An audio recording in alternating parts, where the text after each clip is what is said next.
Hi everyone! Our group is Blue 4 and our team members are Courtney Cokes, Serena Hall, and Alyssa Malonis. We will be presenting on immunizations and opioids. Immunizations and why do they matter? This picture does a great job of addressing that question. This visual is a thought-provoking tool because it displays the infectious diseases across the world, where the size of the word reflects how often a report was published about the topic. In addition to the diseases in large font, the small diseases surrounding them showcase how many diseases can be acquired and have been studied. Vaccines protect us from these dangerous diseases, especially for children and elderly populations that are more vulnerable to catch these infections. The early 1900s were a difficult time in the United States as infectious diseases ran rampant. Many died from infectious diseases such as rabies, typhoid, cholera, and the plague. It was a sad time as vaccines did exist to prevent these infections but were not being used. Infectious diseases are passed from one person to another, and humans can also become infected following an exposure to an infected animal, so please beware of your pets. Learning how infectious diseases develop, spread, and are treated is immensely important as it is one of the leading causes of death worldwide, and this is particularly true in low-income countries. During the 20th century, we have had massive improvements in vaccine-preventable diseases. Since 1900, there have been 21 more vaccines developed.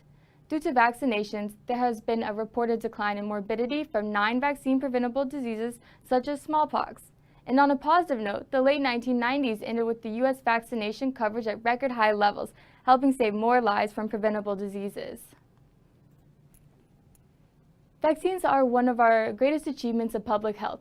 There are still numerous challenges, including finding effective vaccines for diseases such as HIV and AIDS, and finding methods to effectively deliver vaccines to certain areas of the world. As we all know so well, raising effectiveness and lowering the cost of vaccinations is always a main priority of researchers.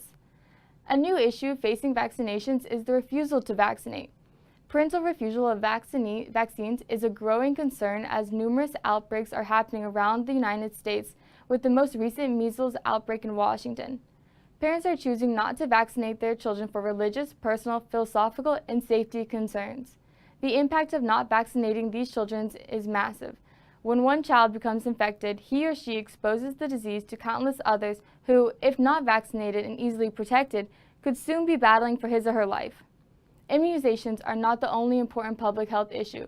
Numerous others impact not only the United States but the world every second. Opioids. Current issues, facts, and alternatives. Wow, that's a big number. Prescription opioid abuse totals $78.5 billion a year in the United States. This economic burden includes the cost of healthcare, lost productivity, addiction treatment, and criminal justice involvement. Some studies have shown that 2/3 of all opioids that are misused and abused come from family members or friends. 80% of heroin users begin by using prescription opioids. Opioids are so easy to obtain that even as a recovered addict, temptation can be fulfilled within minutes due to the convenience of the drug. This national crisis affects public health and social and economic welfare and is not to be taken lightly. But how did we get here? In the late 1990s, healthcare providers prescribed opioids at a rapid rate. Why, you ask? It was because these providers were told by the pharmaceutical companies at this time that prescription opioid pain relievers were not addictive. As a result, this led to individuals misusing and becoming addicted to prescription opioid pain relievers. So I know we've all heard the term opioid, but what exactly does that include? Opioid is a term used for the entire family of opiate drugs, including natural, synthetic, and semi-synthetic. These drugs are chemically related and interact with opioid receptors on nerve cells in the body and brain. Opioid receptors include heroin, fentanyl, codeine, morphine, and many more. How can we stop the opioid overdose crisis? Well, end the stigma, demand resources to help families, and take action in your own home. Here we have Allie Michelle, a young woman full of many wonderful years of life ahead of her. Died too young at the age of just 24 due to an opioid overdose. A few years back during her high school soccer career, Allie tore her ACL playing her senior game. After the surgery, Allie was prescribed Percocet, a very strong opioid about 50% stronger than morphine for the pain. Allie quickly fell into the spiral of needing some type of similar pain remedy, which led her to a vicious cycle of opioid after opioid. If only her attending physician at the time would have thought twice before prescribing, Allie may not be laying here today.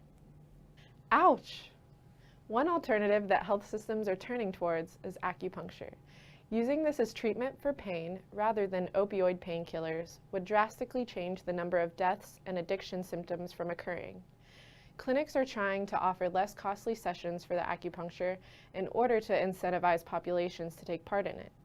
In this session, multiple patients would receive treatment at the same time by a single practitioner to make the treatment affordable.